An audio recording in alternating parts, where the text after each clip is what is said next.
Okay, so today I'm going to be installing a StartX remote start kit into a 2014 Corolla. Now these are a great bang for your buck upgrade for these older cars. I've already installed them in our Honda Accords and my Toyota Tundra, and yeah, I've been very happy with them. So today it's the Corolla's turn.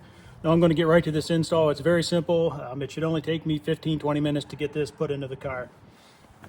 The first thing you need to do is remove a few trim panels. You need to get this side trim panel off. They do give you a trim removal tool with the kit.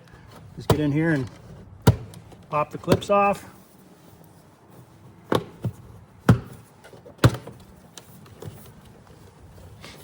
And this will come out. Then the next thing you need to do, you need to get this panel off here. What you'll see these blind panels, the one on the very right has a little opening underneath of it. Just get a small flat blade screwdriver. That will pop out. And behind it is a Phillips head screw. Pull that out, don't lose it. Now this trim panel here will just pop right off. You should be able to grab a hold of it.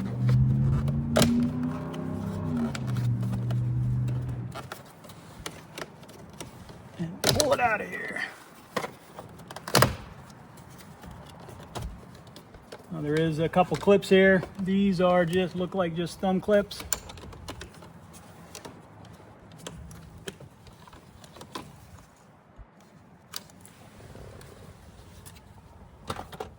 Now the next thing you need to do is, there's two screws here underneath your steering wheel. Just start the car. There's one right here, Phillips head. I'm going to take that out. Spin around the other side. There's one on this side. I'm going to take that out. I won't bore you with me watching me do that, but then you also want to, when you're done with that, just extend and raise your steering wheel so you have more room to work underneath. So I'll be right back with you here in a second. All right, I have those two screws removed, got the steering wheel raised. Now the next thing you need to do is you need to separate the top of your steering column cover from the bottom. Once again, trim tool. You'll kind of see the separation line through here on both sides. So just get your trim tool in there wherever you can find a gap and give it a little pry. Popped right off. Come to the other side. Same thing. This should just drop off. Okay, disassembly here is completely done, and now I'm ready to just plug. You actually get 3 T-harnesses with the kit. Now this kit I got is for a 2014 to 2019 Corolla. I'll leave the link for it in the description below. But yeah, very simple, 3 T-harnesses. I believe there might be 1 wire splice I need to do, which is optional. But anyhow, let me show you where these T-harnesses plug into. So this is the first T-harness I'll be installing, and this one goes into your ignition. Now there's 3 connectors on it, and if you look basically right behind your keyhole, you'll see this connector. And the way that comes off is there's a tab on the back side that needs depressed, and then you need to pull that out. Now don't pull on the wires, you don't want to pull the wires out. So what I suggest is just getting a small flat blade or something like this, and while you're pushing down on that, you should be able to, yeah, just pop it right out. And basically you're pulling out with those pegs. So now what I'm going to do is, this actually plugs in where that just was. That's going to plug into here. And then the third end of the wire with a black connector on it, I'm going to have to route it down here because that is actually what connects into the programming module. So I need 4 hands to do this. I don't have a cameraman, so I'm going to do that and I'll be right back with you. Okay, I got the first T-harness in place, and as you can see, the original ignition connector from the car is plugged in here, and I do have it tucked up nicely and already zip tied. There's actually quite a bit of room under here, unlike my Honda.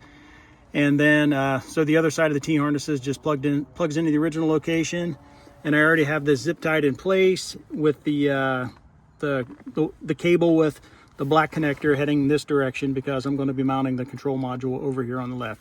So anyhow, let's get on to the other 2 T-harnesses. All right, just a quick explanation of the second T-harness. Now there's several connectors on it. These smaller connectors plug into the programming module.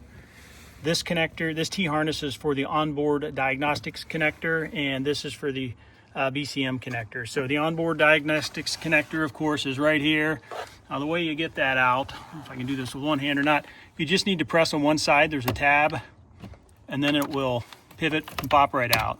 And then of course that plugs into that, then that goes back where that was.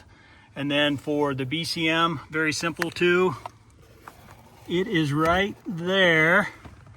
Now I'm not going to film that, but that's just a thumb tab. You just slide that out and plug that end into there, and then that end back into where that was. And then you also see a small connector here labeled TPMS, and we'll talk about that here in a little bit.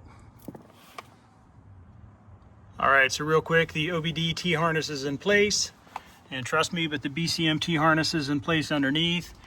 And these are the cables that will plug into the programming module, so I have them right here where I need to put them. And there's one more T-harness we need to deal with. And if you look back in here, you'll see 4 connectors.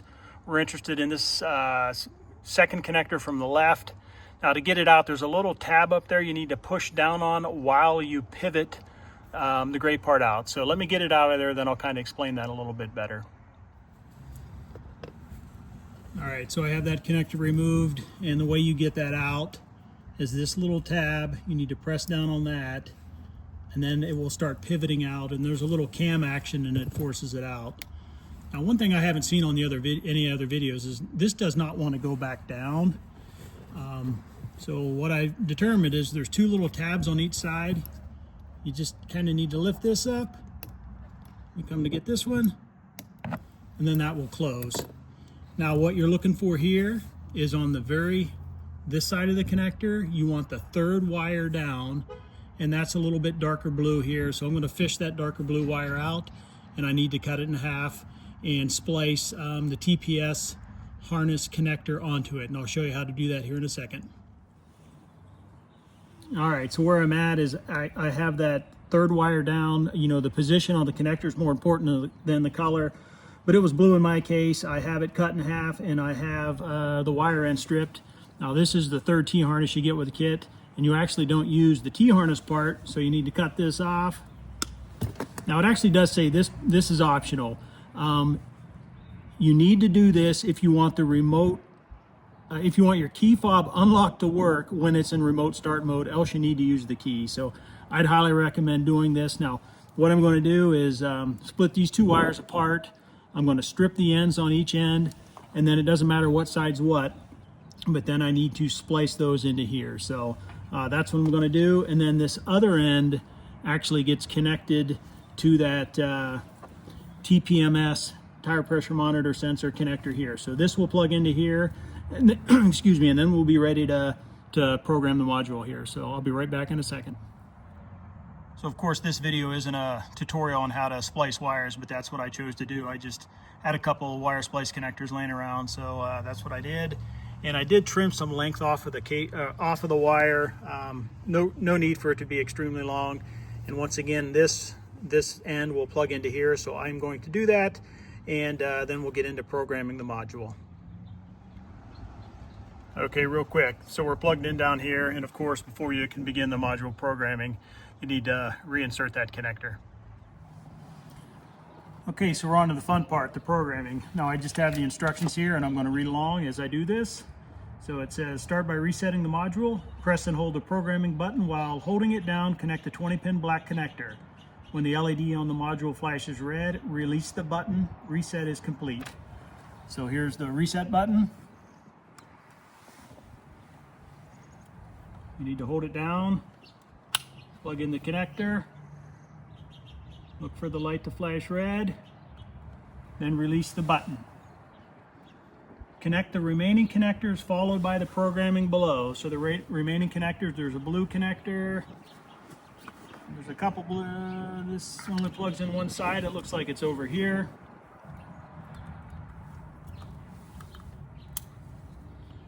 The black connector next to it. Turn the key to the on position. Now, you know, accessory then on, so second click. Wait for the LED, wait for LED 1 on the module to go green. Sorry, it took me a second to find the key.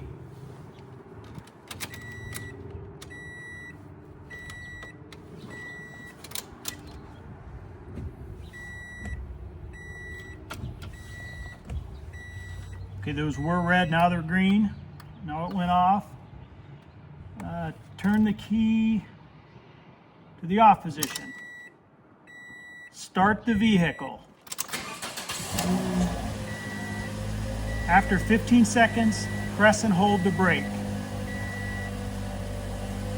Now, I hate dead timing my videos, so anyhow, again, please like and subscribe, and the link for this is in the description.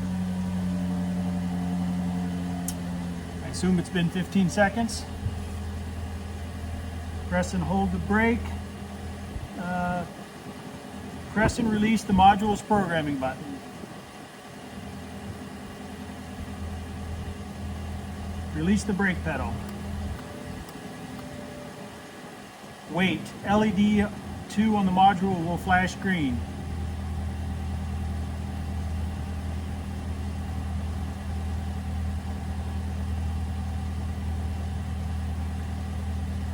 I don't know if I saw it, if it happened and I missed it, but I'm going to assume it happened.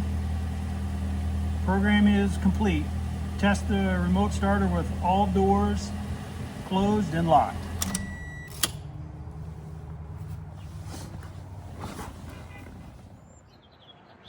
Okay, I just stepped out of the car, and the way these work is you just press lock on your factory fob 3 times and it goes into remote start mode.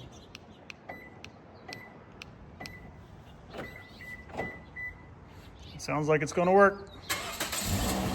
Awesome, awesome. And okay, now when you come out to your car, hit unlock, of course, to get into your car.